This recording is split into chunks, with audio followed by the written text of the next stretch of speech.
YouTube shave fans, super curve honing fans, type 2 diabetes rescued by keto fans, carnivore eating fans. Bill here. It is July the 4th, 2025. Happy 4th of July to, assuming I'll get this posted up sometime, I don't know. For those of us celebrating Independence Day in the United States here, enjoy, stay safe. And this is my channel. This is where you get to listen to whatever whims I have to say at the time, the thoughts that run through my head. And you can watch me shave, and you can listen to some of my opinions on shaving, which it's like, how many opinions you get? Okay, so I've been bad. I've been really, really bad. Okay, last week. I needed a shave in the middle of the week. I was going to wait and have a little bit more here, and I just couldn't stand it anymore. So I picked this up, okay? And this is, I don't know how many shaves I've got on it, but I got this thing. I bought these things used. This is the supply razor. It's the single edge plastic thing, disposable. I have no idea how many shaves I got on it, okay? But for traveling, okay, and if you're not a straight razor person, if you're a shaver or whatever, you should look at one of these. They are quite good shavers. They're quite safe. They're quite easy to use. You press on them. So my brush for today is the Sterling big, I think this was a High Mountain White that they had one year on sale that they bought, and I got one of them.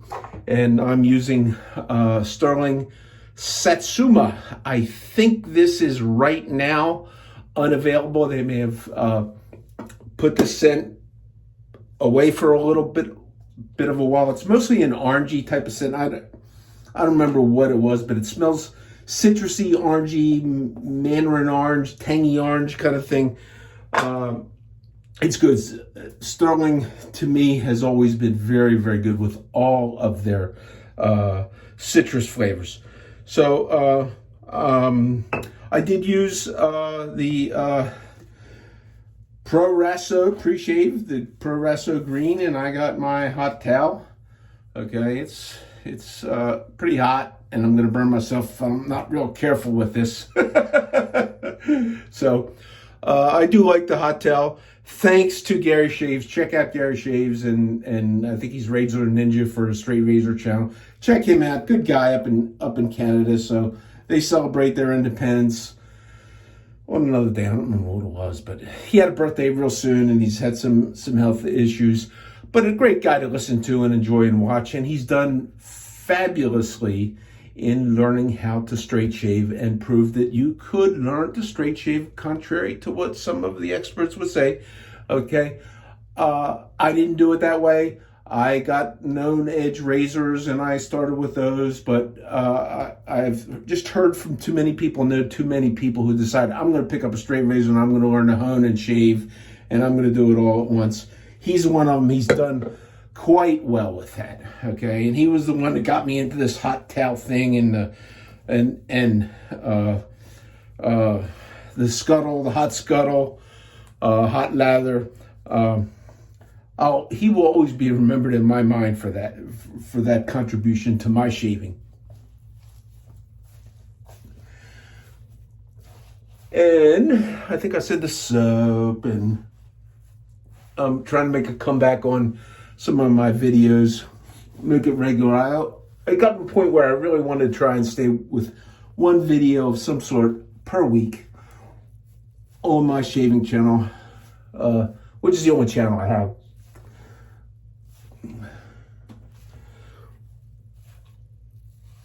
And I got distracted by a lot of things, and picked up another kind of hobby a little bit, and I'll tell you a little bit about that. And I want to talk about some things. I was watching some movies here on the holiday. I took off attend my place of appointment for 32 hours a week, and since I had a holiday coming, which today was the holiday, I get holiday pay, so I asked, can I have my day off authorized day off without pay as Wednesday or as Thursday. So I was at work Monday, Tuesday, Wednesday. my time off without pay was Thursday, and then so I get my regular paycheck. So nice highlighter, man. This is, if you guys haven't done this, you should. Okay, there's guys that put their Scuttle or put their shave bowl on top of one of those coffee warmer type things. Great idea, having one of those. I wish I'd have thought about that before. Then again, I don't know. The heat retention in the Mega Scuttle that I got, this real big thing, amount of heat that it retains is pretty good.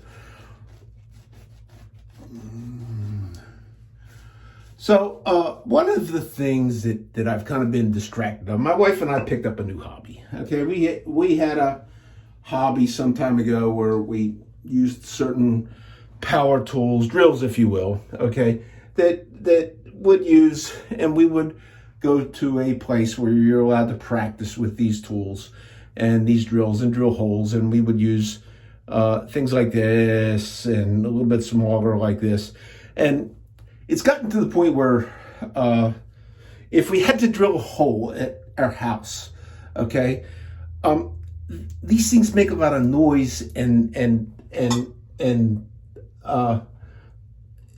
it takes a bit more to handle these things at an advanced stage, and when you begin to lose some of the facility. So we got some new drills, okay, and we got these drills that use these little teeny drill bits, okay, and we've been spending some time going to the Power Tool Practice Center and drilling holes with our drills and using our drill bits. We've been having a lot of fun with that because it can be fun. It can be entertaining. Just like, I know it's strange, okay, but if you can be entertained by shaving, you should be able to entertain some. So we did that, and there's laws in the state of Pennsylvania where you can carry your drill openly in the state of Pennsylvania on a tool belt openly, but you cannot get inside of your vehicle with your tool belt, okay, because you're not allowed to hide your tools, okay? They have to be in the open unless you have been authorized by the state to possess that tool and possess the drill bits with it. Now, you can move it around in a lock case and, keep the drill bits in the trunk, or the drills in the trunk and the drill bits in the car. But it's a lot easier, and it's pretty easy to get in the state of Pennsylvania permission to carry your tools, okay, and not get in trouble when you're going back and forth to the drill bits, the drilling center. Okay, so that's it. I hope you're all getting that. Okay, I'm using the Fucker Bite. This is a numbered series. I think this is number 44. Let's see if I can read this. 44 out of 500. Okay, I bought this early. This is a stainless steel blank from way back when, and it was forged way back when in stainless steel. It's I don't know what the modern interpretation of 1.4034 is in other references of steels, but it's marked on here. It's what it is. Fucker Bite means the masters, or done by crafty people or whatever. It's a trade name that Dovo has used. And I bought this razor and I really liked it. I did my shave last week. I actually don't know why I didn't use this, because I do like this. But I did it with a bent-up razor.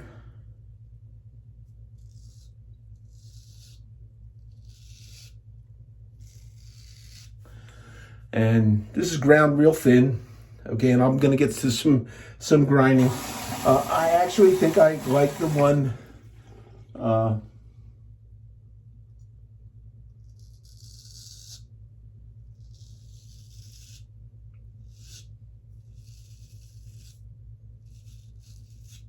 don't know. They're both good. They're both really, I was thinking the bent up razor I used for my before my reunion.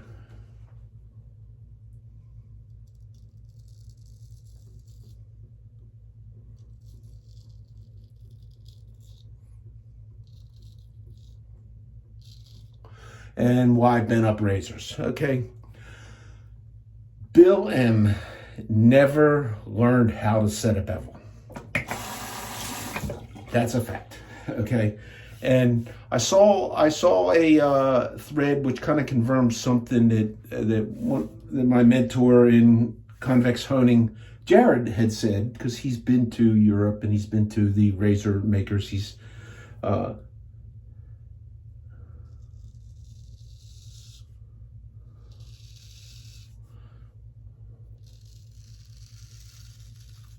my opinion, one of the most knowledgeable people about in the modern day, in the marketing and the sales, one of.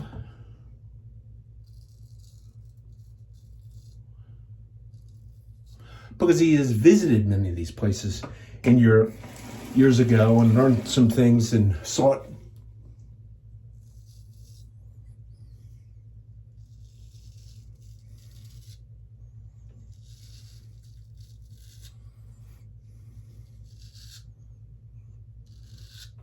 Sought knowledge and understanding. So what I saw, I went to the Bludgeon and Beatdown Shave Forums. I do look in there once in a while.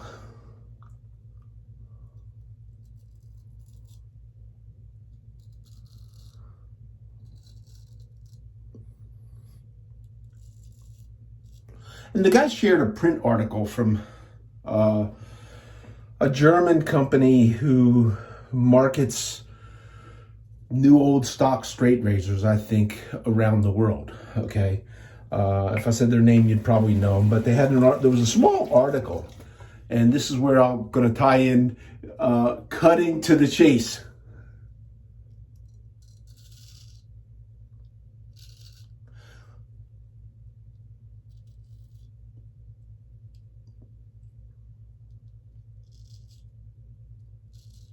And it was a short article.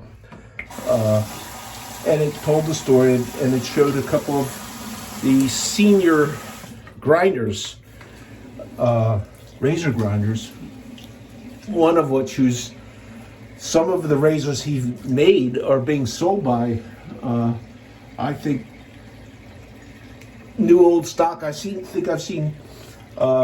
Griffith Shaving Goods have some of these on sale at fair prices that he actually made. The guy's like 90, okay? And the article was nice. It was posted by a guy who's been around a while. I don't know him personally. I don't know anything about him, but I know he's been around, and I know he has been in the straight razor community for some time, okay? But he posted this article, and it said that it was titled something like The Last Razor Sharpeners, okay? Well, you know that anybody that would look at that on the Bludgeon and Beatdown Shave Forum, I mean, they have got their back hairs standing up on end about razor sharpening, because there is nobody better than the razor sharpeners at the Bludgeon and Beatdown. You can take that to the bank, and they will let you know that they are the bee's knees.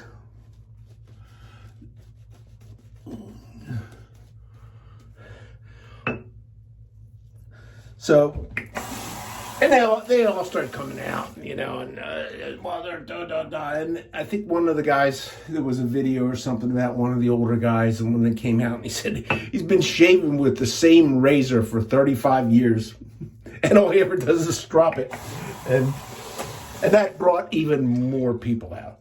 Okay, so, and it goes around to me never setting the bevel, because I'm reading in there, and everybody's got their opinions, and they're doing the pile on and the beat downs, and like they usually do.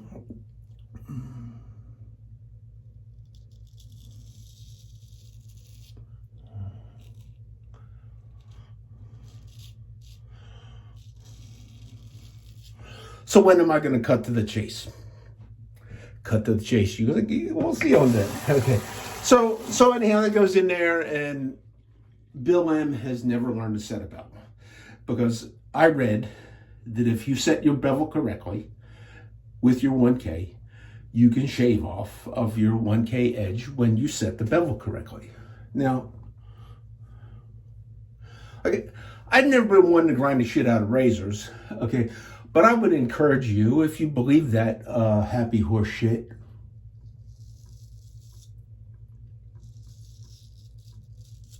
maybe you could go buy one of these for $350 and grind the bejeebers out of it and set the bevel. Set the bevel until you can shave with it.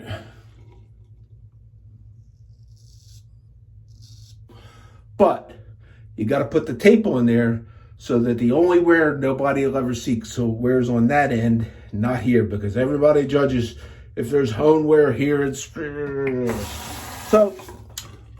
And I'm not against using tape, okay? And I'm not against. I just don't.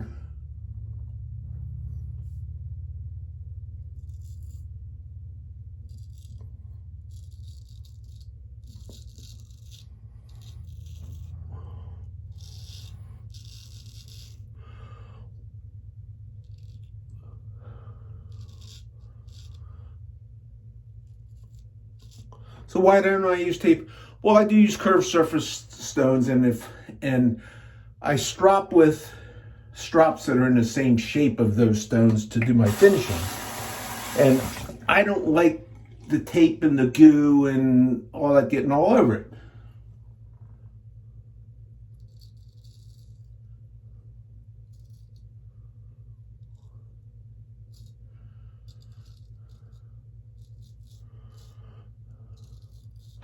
Now, I don't mind if it abrades a little steel off in there and gets onto the, that I can deal with. It would be very small.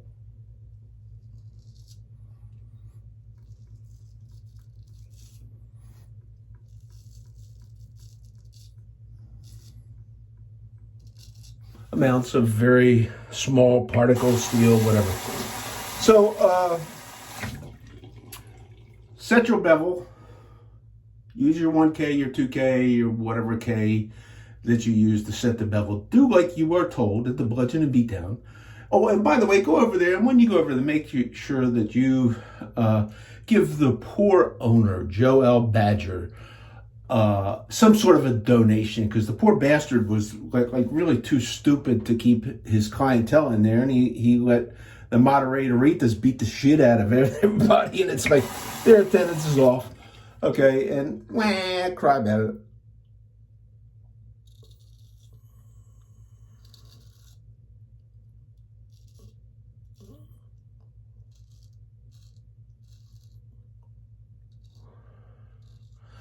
The guy should have been smarter with his business and not beating his customers.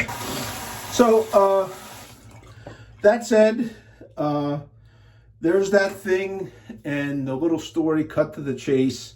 And then everything. And what about cut to the chase? Okay, so it's 4th of July weekend.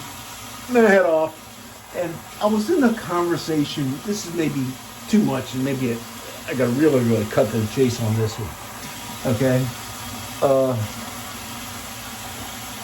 My wife's been visiting family in Florida. It's just been my oldest daughter and I here in the house, and we were talking, I don't know what she said that brought to my mind. She hit that age where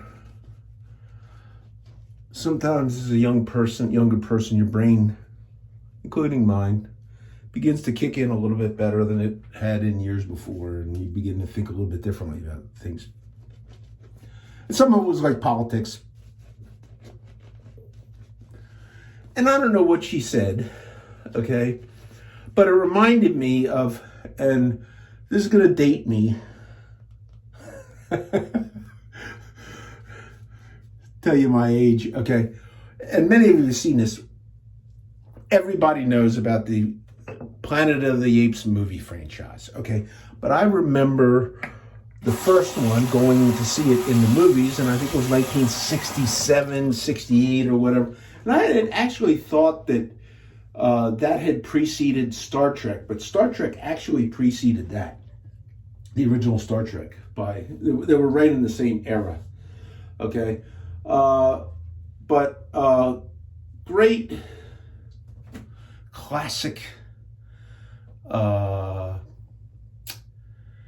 acting skill, stage like theatrical speech, and that greatly done in a way you just don't see anymore. They kind of go for like a more realistic thing.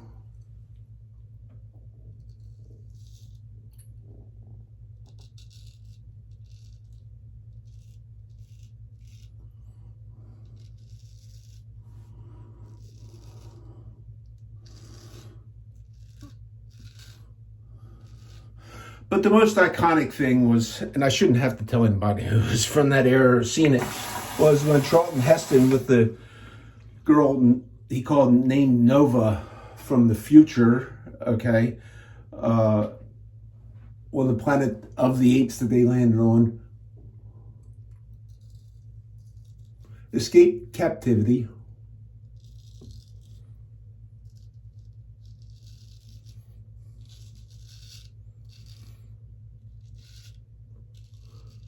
Many of you know what I'm going to say. Had a horse and comes up to the Statue of Liberty protruding from the sand.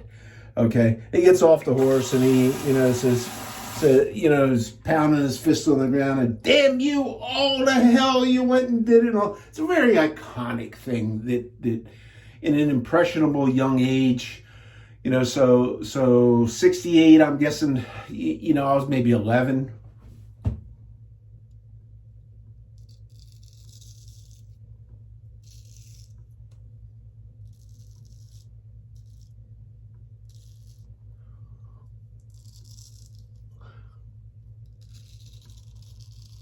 And I believe Vietnam was still going on at the time. We hadn't been able to end that at that time, I think.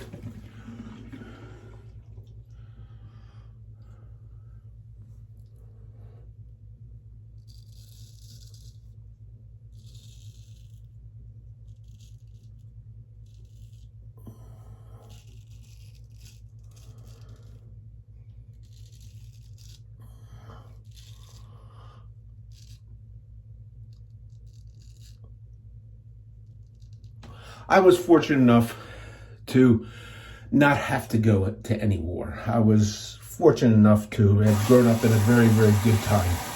Thinking about that at my reunion and, the remarkable people and the lives they had, and that we didn't, there were things that other generations had to do that we did not.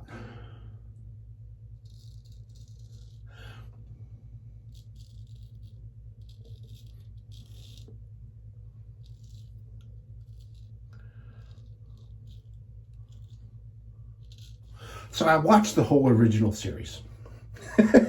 And actually the last one in the original series, I don't think I ever saw it. Okay. But we watched a couple and I watched all of them.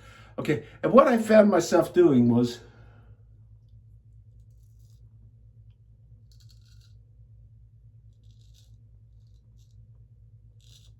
let's call them the chase scenes. The action scenes and the chasing and all that stuff. I would fast forward through that because it's like, how many of these do you have to watch before you lose your mind? Because you know what's going to happen, and you want the story. You want to hear the story. Okay, so I have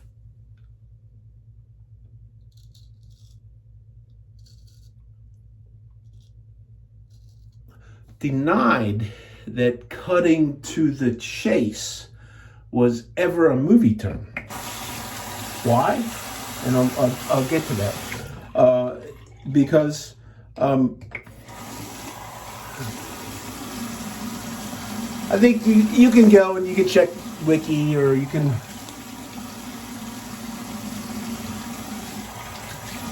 use Grok to find out. And my younger brother is a fan of AI, and he had Grok arguing the point with that, on Grok, and Grok understood that had a very good case, but there was no written evidence, and it was very weak written evidence that cut to the chase came from in the days when they made silent movies. They would make these movies and they would always cut to the chase scene because that's all anybody wanted to see. Well, I wanted the story. I don't really care about, and it seemed a little bit odd to me that you would pay these actors and go through all these acts and stuff. And okay, so that's a good shave. And I'm going to use sterling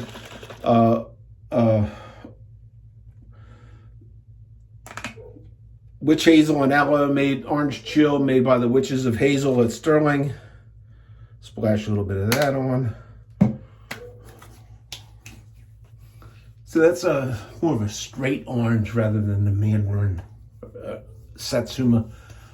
And it's good. It's good. Good. So I found myself cutting away from the chase scenes. Now, here's where, and in the links, I'm going to put a couple of videos to my trade. My trade, many of you heard and know that I've been in the printing trade for all my life, really. Okay. From high school to on. And I'm actually using the Zircon Full aftershave balm. Put a little bit of that on.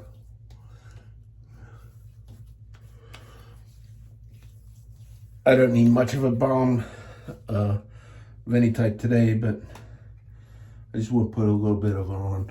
So I'll cut to the links. A chase in the printing business going way back to when before I was trained in it, and I did do it professionally, okay, in typesetting. A chase is the metal frame that is used to put lead type, pieces of lead type or linotype, cast lines of lead type into, and hold that and affix that into that metal frame so you can pick that metal frame up and move it into a printing press. Or in the case of newspapers, and one is going to be a newspaper that is still using a linotype machine as of the video that I'll link in, put the link into. Okay, still using on a very, very old cylinder, what I'll call a cylinder letterpress. And you can see, here's the page that he's printing, and he's putting the linotype in there. And linotype is a fixed type size. Now, you can change to different linotype machines, but one linotype machine has one particular font, one particular size in that. And that's what you get. So if you and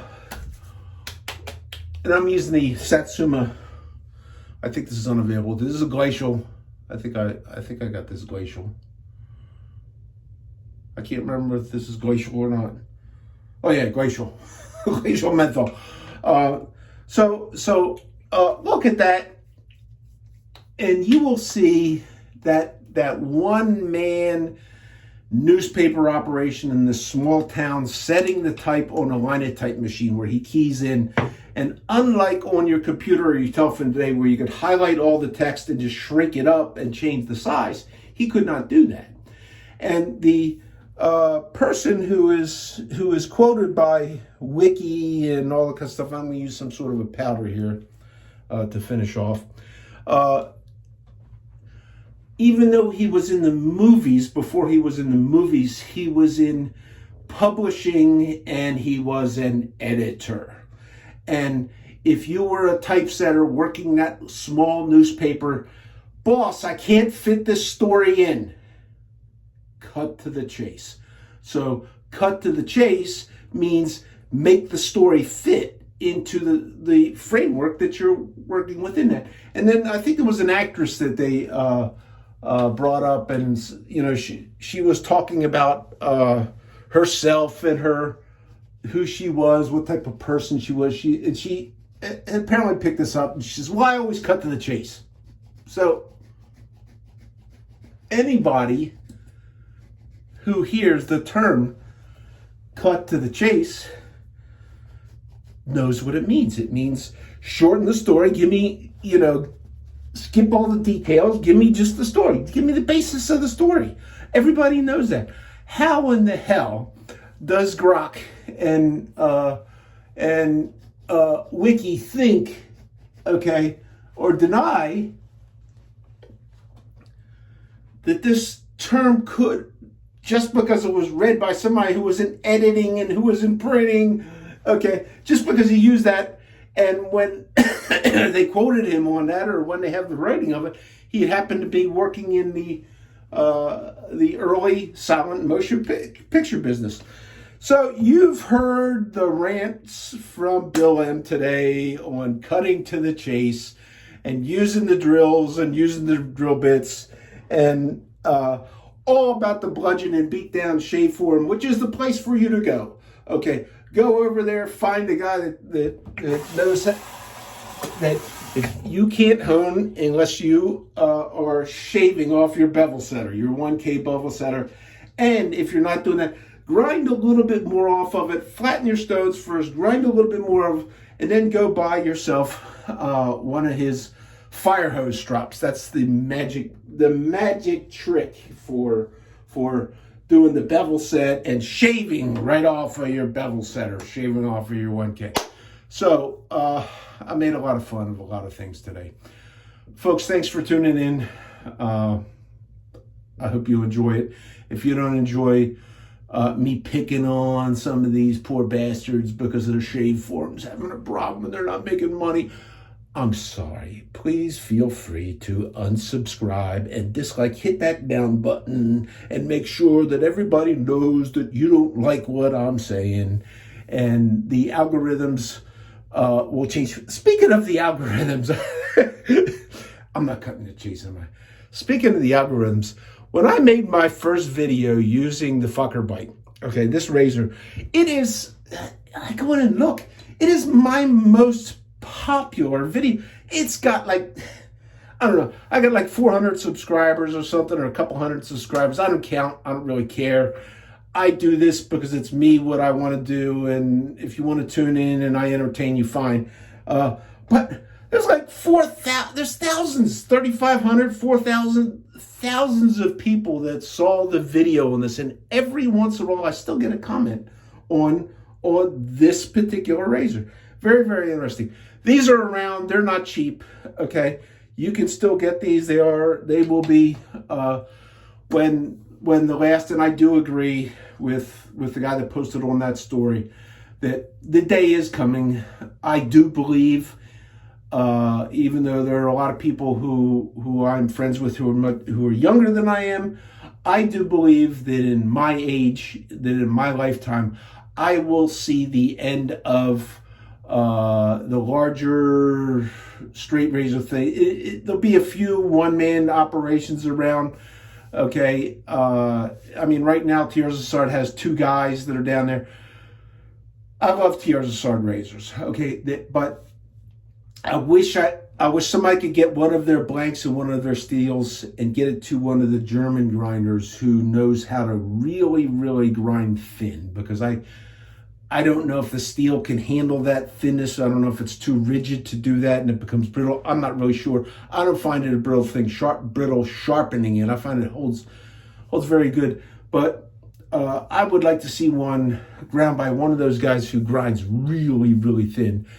But the day is coming, okay, when in the story, if you care to go to the bludgeon and beat down, look at it's in one of the general straight razor things, a letter from Revisor or something like that, a response from, and it talks about how at one time there were hundreds in Solingen, Germany, there were hundreds of guys who were making and grinding straight razors, and this company happened to say there's like a handful of them left, okay? And of the handful that's left, I'm going to say that my friend Jared has met a lot of them, maybe all of them. I don't really know. But enjoy this hobby while you can.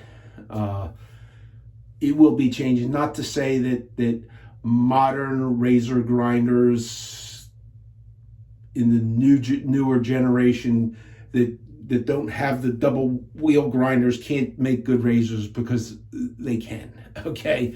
They can, okay? My opinion, I haven't shaved with a while, but one of the best is, and he's got a backlog, he doesn't make a lot of money, is River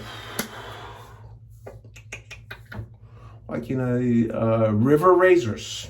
Okay, look him up on Facebook. He makes beautiful, beautiful stuff. He made a razor, custom razor for me, ground very, very thin. Okay, and the common bitch about the forging and the bends in the forging doesn't exist because he's working from flat stock. Okay, total stock removal from flat stock. So there's not a heat forging that's done in a bar or something to forge into a die. It's a very good razor, very high performance razor. Is in my opinion probably as good as a Philharmonica, the one that I have anyhow. I don't know if there's other ones that are better. So I went even more ever. I haven't cut to the chase. This is Bill wishing everybody happy 4th of July. Take care and be well. Stay safe. Don't do stupid stuff with stupid people. Go stupid places at stupid times. Watch where you're at. Take care of yourselves. Bill out.